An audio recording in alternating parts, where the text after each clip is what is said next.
All right, welcome back to the Bold North Sports episode 27. Long time no talk in some respects. I'm here as always with Cameron. Cameron, how are you doing today? I'm doing good, Ev. How are you? Good. The Minnesota Timberwolves won another one today without Cat. It's great to see. They held off the Warriors. They came back. Naz Reid did Naz Reid things tonight, as always. Of course he did. We were stuck in a pretty nasty snowstorm coming back from a spot that we will not. I mean, can we say it? We were in the Dells. We were in the Wisconsin Dells. I don't know why you were trying to hide that. I don't know. It's Dells. It's national. It's a water park capital of the world. What do they say about the Dells in Wisconsin? They say that it's the water park capital of the world. Sure, yeah, but it's like some of the Midwest. I don't know, but. We caught in a pretty nasty snowstorm.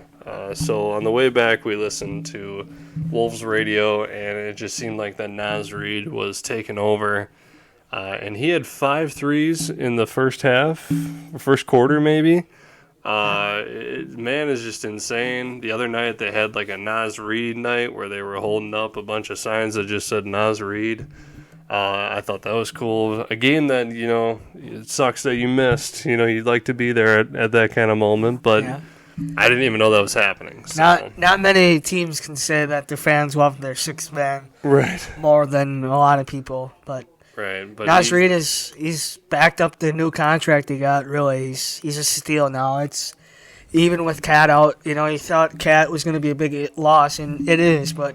The way Naz Reid's been playing, he's shooting 40% from three this year? 41% from three. That is exceptionally good. For a big man that comes off the bench, it's impressive at this point. And I got to give some big credit to Tim Connolly on this one. Oh, yeah. Brought him in as an undrafted. Or was it? It might have been the guy before. Rosas. Oh, Rosas, yeah. It might have been him. Yeah, Naz Reid, undrafted free agent from... LSU. Love LSU around Minnesota. The SEC boys in Minnesota sports is very, very good. Mm-hmm. A lot of guys from down south come up here and provide great play and fan favorites. Yeah, absolutely. But he stepped up big in Cat's absence, and it's like having Cat out there, being able to shoot the same way, knock down threes, just make plays. Play a little better defense, too, as well. So he's really filling that role well. Played really well tonight, and then the whole team beat the Cavs a few days ago. A strong Cavs team as well, and only lost to the Nuggets by 3 last week. So without everybody. Right. Rudy didn't play. Cat obviously didn't play. Nas didn't play. Mm-hmm. So it just shows the fight in this team, and you're getting to the point of the season where you got to close games, and tonight was another factor of Anthony Edwards closing the game. He's just simply unreal when he turns it on. He's simply unreal. Yeah, you see what I did there? Uh-huh. See, I did it. I did it without you even saying anything. But it's unreal too, by the way. Let's roll the boat. Yep. Let's not talk about the Gophers basketball team. They got boat raced by Indiana State today. But, yeah, I don't know. It's to the point of the season, like I said before. You just have to close games. And if you can keep doing that, you're going to get a high seed. Because right now we're the 3 seed. So as long as we're out of the play-in, I think the 1 seed is always right there. But it's a little harder when you don't have a big man that can shoot 44% from 3. Right. So. Yeah, I mean, right now we're sitting at the 3 seed. We're about a game and a half away from the top 2 guys in the Thunder and the Nuggets. Like you said, just got to stay out of the play-in, secure your spot, and just in the playoffs, hopefully Cat comes back. Not entirely sure what's the status on him until the next 4 weeks or until the first round of the playoffs start. But it will be nice to have him back and just see what magic we can create. No, that's right. That's right. I don't know though. It's interesting. I mean, for sure we're going to get playoff basketball. They should clinch here pretty soon because the field's kind of narrowing down. Mm-hmm. And the best part about it is when you got a top seed like you do, and all the play-in teams are still fighting hard where, like, you don't have to push players to necessarily play or not. Right. So you can have kind of more load management to keep Rudy and Ant and everybody healthy going into the playoffs as much as you can because you're out. You're one of your 5 starters. So Right, and you've seen that. We've seen it before, especially last year, where some silly things can happen. Someone can punch a wall. Someone can... sometimes injuries happen, and just sometimes someone will break their wrist on their way down. You can't be mad at. You can be mad at Jaden, but Jaden was a boneheaded play. Yeah, stuff happens, and you just want to keep everybody healthy for those big moments. Even though I think we did give the Nuggets a run for their money, but it's just kind of one of those things that you may not think is that important, but when you don't have your key guys out there. Exactly what's going on right now is you really need to scrap and claw in order to get those wins. Just going to say that Nuggets game I take it as like a win because you didn't have any of your 3 big men, and all due respect to Luka Garza, love him. He's a big energy player, but he's playing like meaningful minutes in a game against the Nuggets, who won the championship last year. And they skipped their White House visit for this game, and he only lost by 3 with Luka Garza and Jaden playing the 4. I'll take it. Yeah, I'll take that any day of the week because that playoff series would be a dogfight, a big dogfight. But yeah, I really don't know. They just got to keep winning. They got to keep rolling. Yeah, I have a lot of confidence in us going into the playoffs. I think that although we may not have much experience, I think we have a lot of grit. I think we battle. We play one of the best defense in the NFL, the NBA. Oh my goodness. And just we're a well-rounded team. We can shoot, we can score, facilitate. We looked at a stat earlier today with the Monty Morris trade. Yeah, Monty Morris, that was a great trade. I've said it right from the jump. His impact, his defense, his passing, his ball handling, the ball security is very impactful. Mm-hmm. When this team is healthy, we're dangerous. And we can really do a lot of damage when we've seen it so far this year. And this could be the tip of the iceberg too, because next year I think everybody's under contract except for Slow-Mo. But you have Leonard Miller in the wings, you have Jalen Clark in the wings, Wendell Moore, Minot. Yeah, you got all those guys just looming around the core of Ant, Jaden, and Nas, Cat. You can't really classify Rudy and Conley as your core when they're past 30, but they're still very impactful players. And Mike Conley's playing at an elite level right now. In a perfect world, when Rudy and Conley, their careers are done for. I mean, because Nah is going to come up and take. We didn't even mention Nah. Oh yeah. Jeez, you can't. Nah is a very impactful player. He made 3. Did you watch the second half tonight? No, I did not. He made 3 clutch corner threes in the end of the 3rd, beginning of the 4th, from the same corner. And it was even. I was listening to the Warriors guys, and they're even like, you can't let him shoot there, but they kept letting him shoot there. So, wide. But eventually he'll step up into Conley's spot. Rudy, it's gonna be a tough one to fill. What do you mean? Well, I mean, if they were ever to. When their careers are done. I mean, Rudy's not done for a while, but Nas Reed. Nas and Cat, unless if we trade Cat for some reason. Well, I wouldn't say for some reason. There's going to be a good reason as to why. The $50 million cap hit is kind of hard. And especially if they can keep winning right now, it kind of just shows the front office that there could be life after Cat. Mm-hmm. So that's kind of hard. Like this injury, I hope they don't trade him in the offseason because this year could have been special, especially if he would have stayed healthy. Yeah. Because he averages like 20 a game, and that's pretty big for a 4. Yeah. So. Yeah. But, I don't know. We'll have to wait and see. Goals to get to 50, and we should be all right. And this team went healthy. They're scary, and they're dangerous. I'm going to transition us into the second winter sports team, the Minnesota Wild. It's over. It's just simply over. Every time you give the team hope, they lay flat on their face and they lose. So it's going to be really hard to make the playoffs, so I'm just going to say it's over. look to next year with the new guys. They signed another one of the elite prospects they have, Riley Hint. I think I said it right. I don't know. He's a really good guy that's playing in the WHL, I think, right now. I think it's the WHL, but he's a beast. He was our second-round pick a couple years ago. So you just got to wait and keep letting the Parisian Suter contracts get underneath you and just let it ride, I guess. It sucks because you always cheer for your team to make the playoffs, and a lot of the Wild fans were kind of like the Vikings Twitter during the year that like they don't want us to make the playoffs and stuff like that, even when we were like on the cusp of it. Yeah. But the Wild just fell on their face, and now I think it's really over. They're at a point of, like we talked about last episode, of pulling your goalie in overtime just to try to get the extra point. Like, that's how desperate they are to do it. Mm-hmm. And it pays off one time. But I really don't know. It sucks because watching playoff hockey in April and May is like one of the greatest sports scenes ever. And when your team's not in it, you might not even tune in. So Yeah. it's kind of hard, but really don't know. That's really all I have. Marc-Andre Fleury, if this is it, thank you, I guess. It's really what I'm going to go with because we don't know if he's going to retire or he's going to be in a Wild sweater next year. Mm-hmm.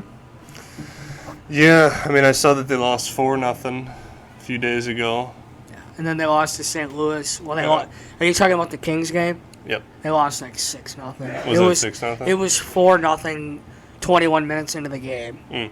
So, but I don't know. They lost to St. Louis yesterday in overtime, so I guess they picked up a point, but at what cost, really? Mm-hmm. But now is the time where if you do start to lose, I won't be as mad or frustrated. I'll kind of just be like, you tried your best and you don't succeed, I guess, Right. type of beat. But I don't know. It's gonna suck. Look forward to next year. Maybe watch the Gophers in the NCHA tournament, right? NCAA tournament. I'm Bless sorry. me. Yeah. Yeah, they play Omaha next weekend, so I'll be curious to see. But when one chapter closes, another one opens. There's Minnesota Twins baseball this week. Good transition. It's baseball week, baby. The long off season of the Twins doing no moves other than trading Jorge Polanco and losing Sonny Gray and Kenta Maeda. We're back, and we're ready to win the Central. It's on, baby. Yeah, I don't see a case where we don't win the Central. I do. Oh, no. I do see a case. We are watching March Madness. What he said. Oh my God! Saw it. Oh. We are mid podcast right now. Texas A&M just threw up a prayer, and they hit it. And we are tied and going into overtime against Houston. I picked Houston to win in my bracket. I didn't do a bracket. Yeah, I only made one because I didn't know what I was doing. Wait, did they win? No, Or they overtime. tied it. Let's see if they got them off. Oh, he got it off. Yeah. Was it a 3? Is his foot on the line? That's a horrible angle. Oh, nah, he was definitely. Hey, he got it. It's in. But back to the podcast. Yeah. man. Sorry, that was. Back to the drawing board of the podcast. Yeah, Minnesota Twins baseball. And to your point of, there is a chance that they don't win the Central. Let's be very real here. We Okay. are Minnesota Twins fans here. Okay. I don't know. But the season's going to start on a rocky note because no Justin Tapia in the back end of the bullpen and no Duran in the back end either. So the beginning of the year is going to be rough for the bullpen. Yeah. But I don't know. I'm excited to see Correa, Buxton, my boy Royce, Julian. And I'm excited to see Manuel Margot and Carlos Santana, the two big additions of the offseason. Yeah. But I can't wait for May or June when they call up Brooks Lee because that kid destroyed it down in Fort Myers this spring training. So I know hopefully another deep run out of the Twinkies, you know. The more Twins content comes out next episode, and I am thrilled.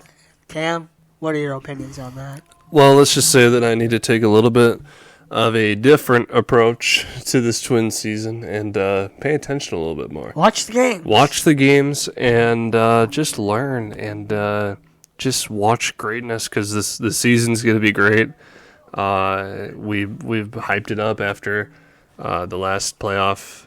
After the playoffs, we hyped it up. Well, the Blue Jays series. Yeah. Even though Game 2 against Houston, Pablo threw an absolute gem. Yeah. A gem in Houston. Mm-hmm. A gem. And Carlos Correa had a big game that day, too. That was probably... I would say that was my favorite game of the postseason, was that game. Because Correa went back. Pablo threw an absolute gem. But Game 2 of the Wild Card Series was pretty sweet, too. I was in attendance as well, so... holds a special place in my heart. Yeah. So I got a Homer hanky and everything. We're running it. But I don't know, I'm excited.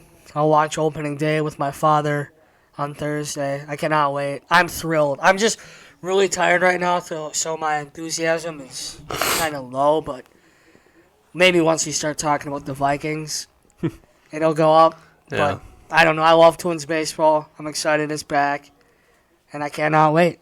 Yeah. It's going to be a fun season.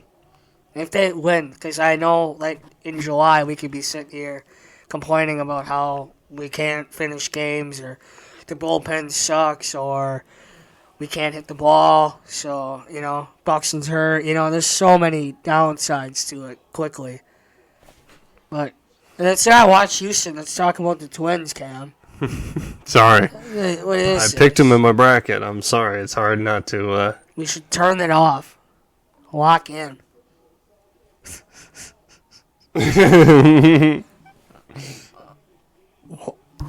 Alright, anyhow. Sorry, you did that.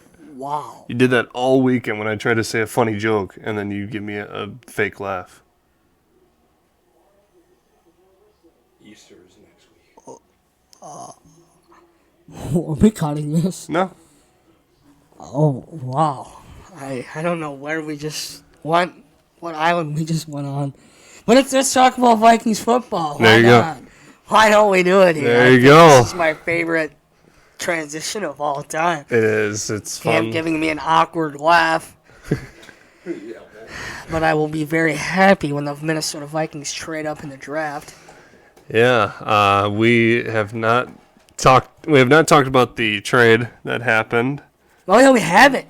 We haven't filmed in like 5 days, and so much happens. Yeah. 6, well, maybe more than 5. It's definitely more than a week. That's for sure. Maybe like 10. Yeah.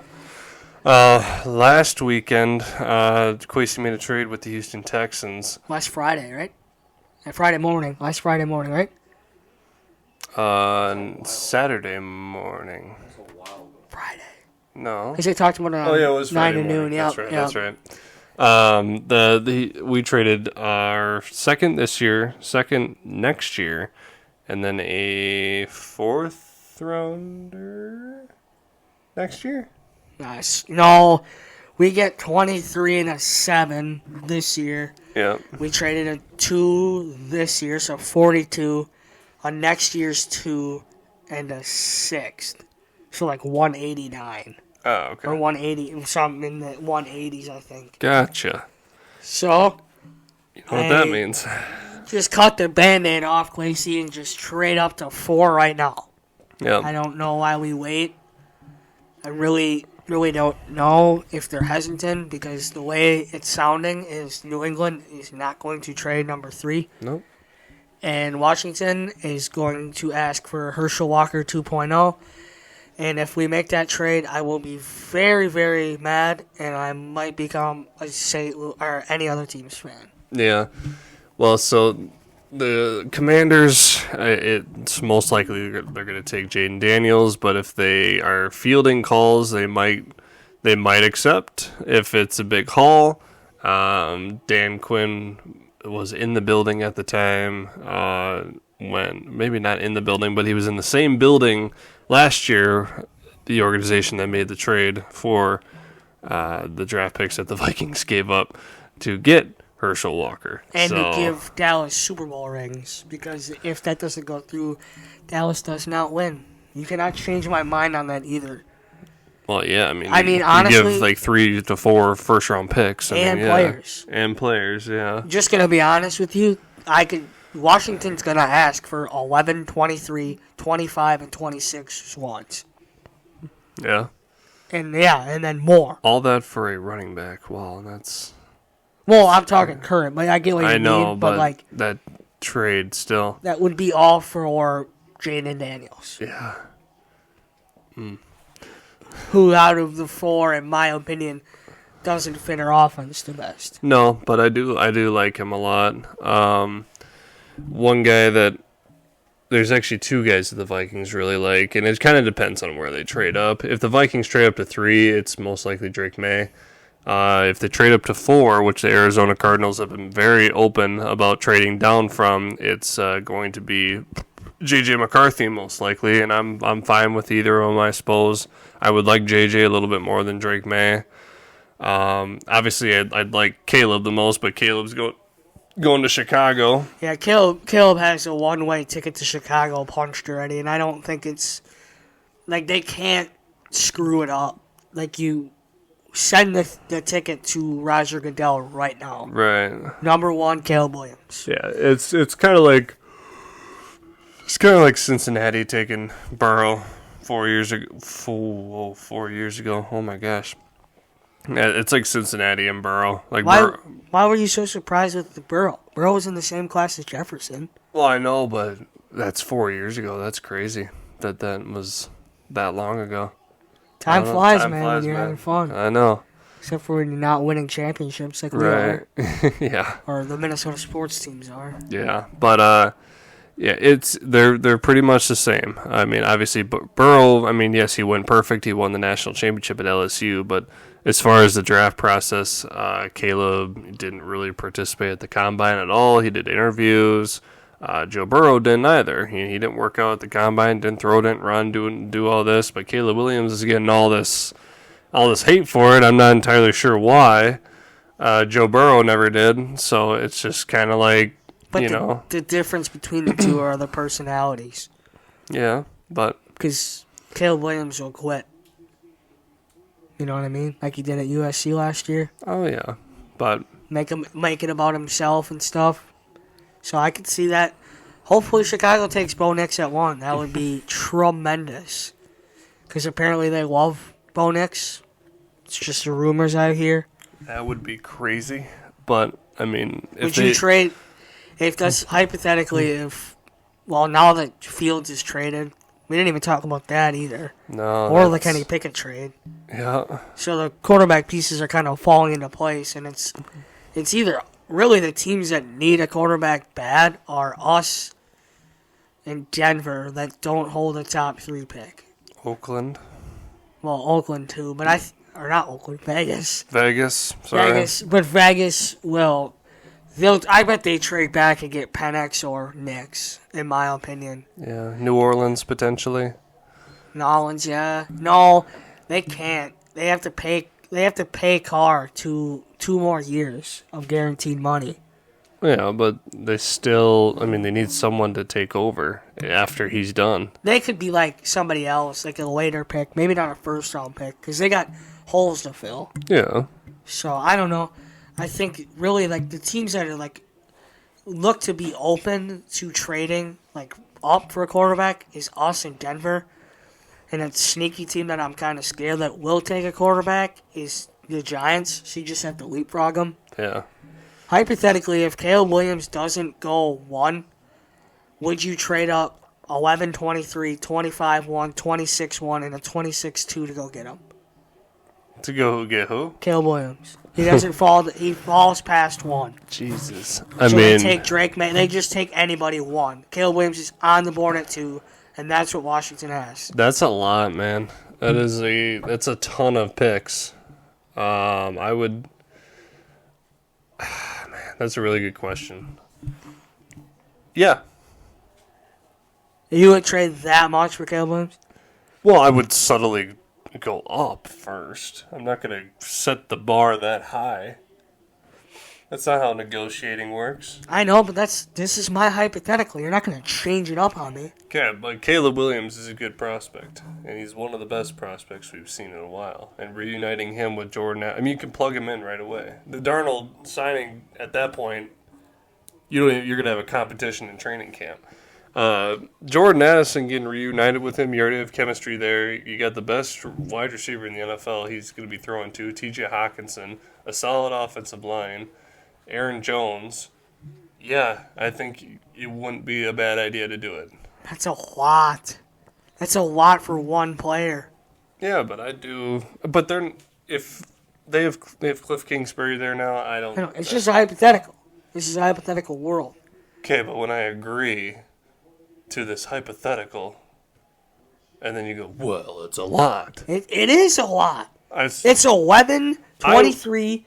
25 1, 26 1, so 4 1s and a 2. I would stop. I'd go 3, and then a 2025 or a 2026 second, or something else to sweeten the offer. I'm not giving 4. That is Herschel Walker trade though. That's what they would want. That's what they'd accept that. Yeah. But I would trade up that for only Caleb. But if you think about it, you're only giving if I'm giving away 3 first-round picks, but all of them are just 2 years, and that includes now and then next year. I'm not giving away 2025 No, you are. or 2026. Oh. I'm not. I mean, I'm doing those 3 and something else to sweeten the deal, and that's it. If Caleb's there, if it's not Caleb, then I'm trading up to 5 or 4 with the Chargers and the Cardinals. Because you want JJ. Yeah. Yeah, I don't know. I would rather. I don't know. I'm not too like high on trading a next year one, because all due respect to Sam Darnold and a rookie quarterback, if you just fall on your face, you're going to be the Panthers 2.0. That's You know why what I we mean? have Darnold as a bridge quarterback.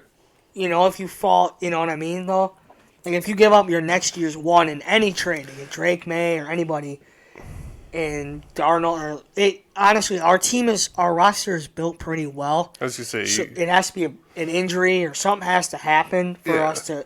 But again, pretty much the same roster. We started 1-4 last year. yeah, but you got to look at the fact that with Bryce Young, he had a pretty horrible situation he's walking into, and you look at any of the quarterbacks in this draft, they're coming into our situation, they're gonna succeed. It's hard not right to. away though. Well, no, but it's hard not to, and that's why Darnold's there. Mm-hmm. So, I think whoever we take, I think it's going to be okay. I will say though, I want one of the 4. Yeah, that's realistic. I comfortably want one of the 4.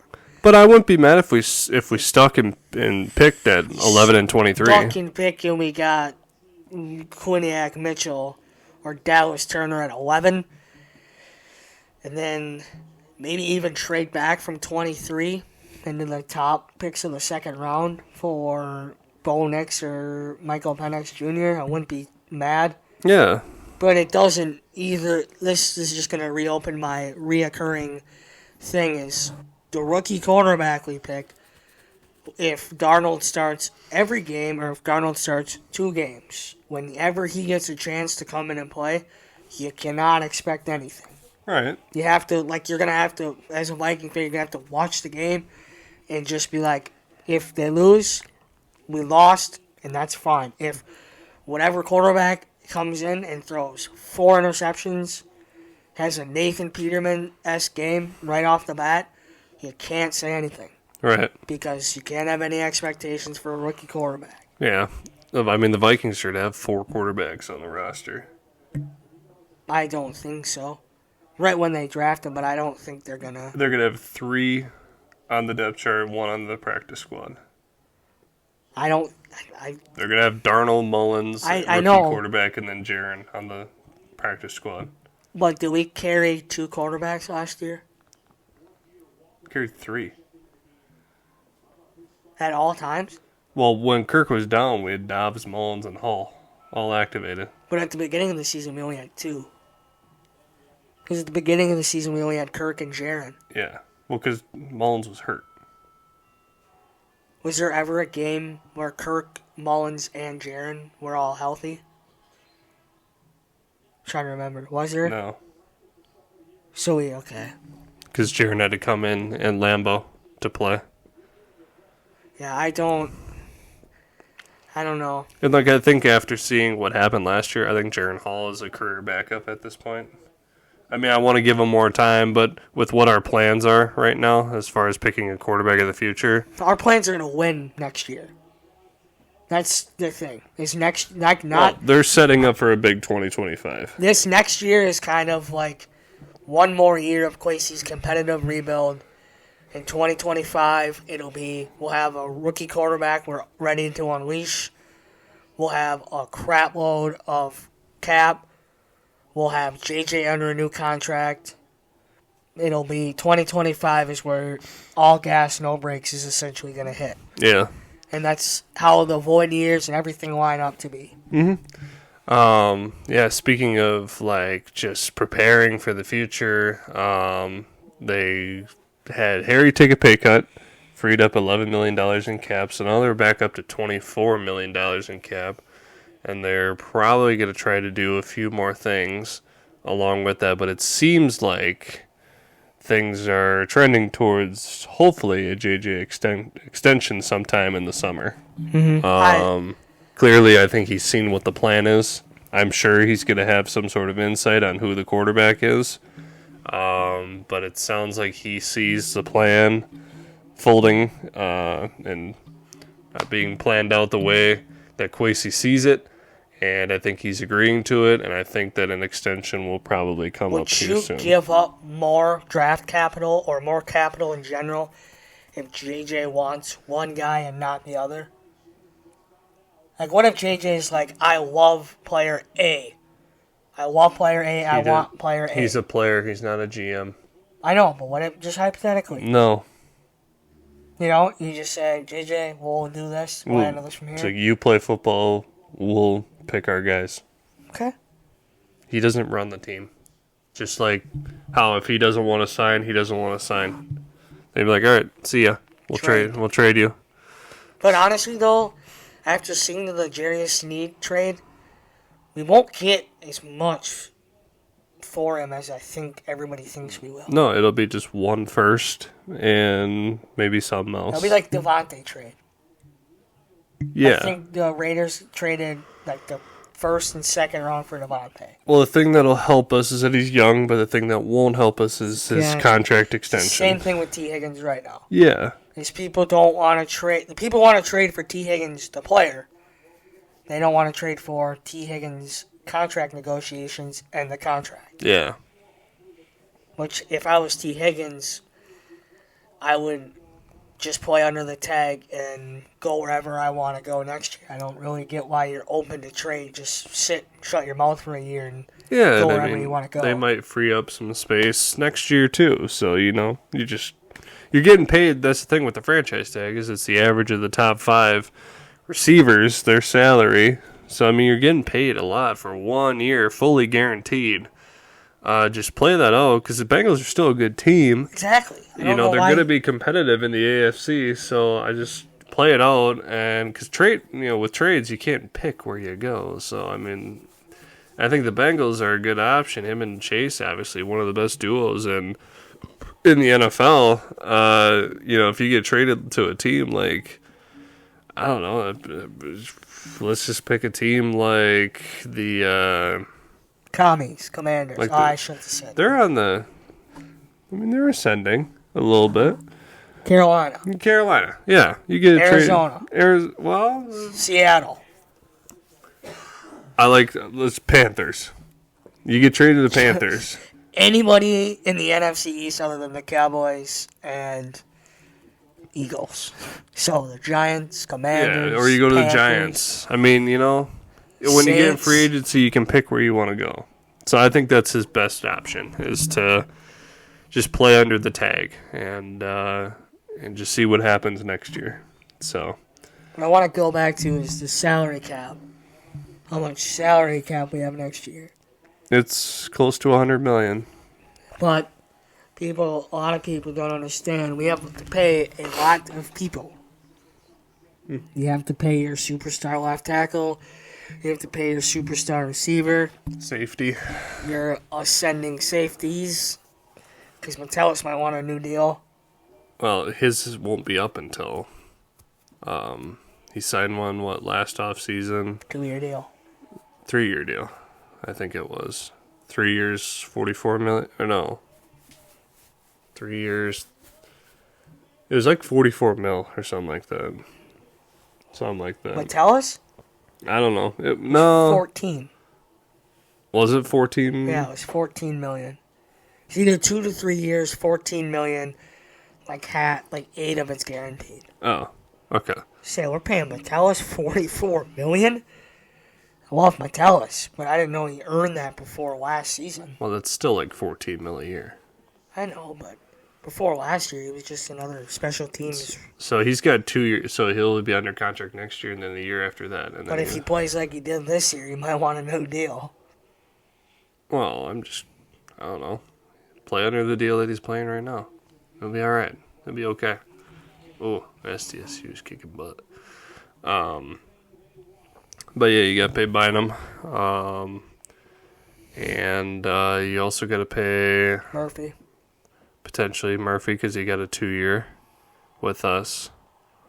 So, yeah, there's going to be a lot of players you got to pay. I'm sure O'Neal's extension is...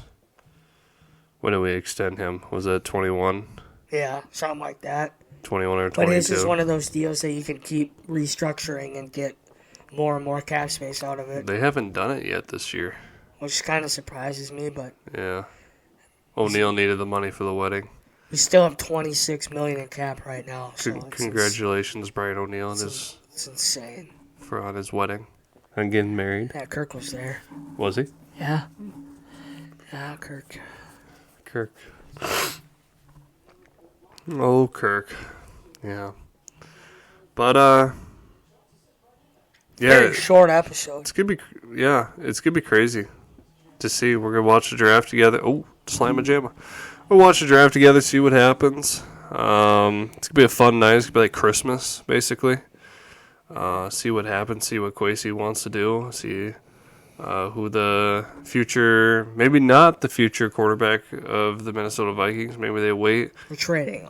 Maybe they wait until Shedeur chooses to play in Minnesota rather than just get drafted by the team that drafts him.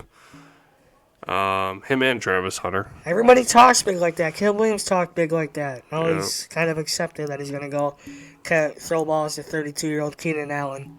Yeah. And everybody's scared of. Mm-hmm. Hey, he dogged us, just saying. I know, but yeah. he's also 32. Mm-hmm. Yeah, it's an interesting time, but it's a fun time. Who knows? Caleb Williams, Jaden Daniels, Drake May, J.J. McCarthy. One of those four. Bo Nix, Michael Penix Jr., Sam Hartman. Spencer Rattler, Michael Pratt. Yeah, it's going to be interesting. Brevin Spanford. Okay, we will end it here. What are you talking about? St. Cloud, Minnesota go crazy. Oh, my God. Whatever. I'm Tyler Newman. I'm very tired. Tanner Morgan. All right, now. Well, this was a very short episode. We apologize for the inconvenience. It is 11 o'clock. I'm tired. Long day. We'll post probably next week when the Twins are 6-0. Yeah. And the Vikings have traded up to 4. Yep. And the Minnesota Wild have been eliminated. Yep. So you can follow us on social media at Bold North Sports on all platforms. And isn't it like .podcast on TikTok if you're curious? I don't have a TikTok account, so I don't know. You laugh at me, but I don't know. It's not .podcast. It's just Bold North Sports Podcast on TikTok. Post clips from all of our episodes on there. And we will see you guys next time.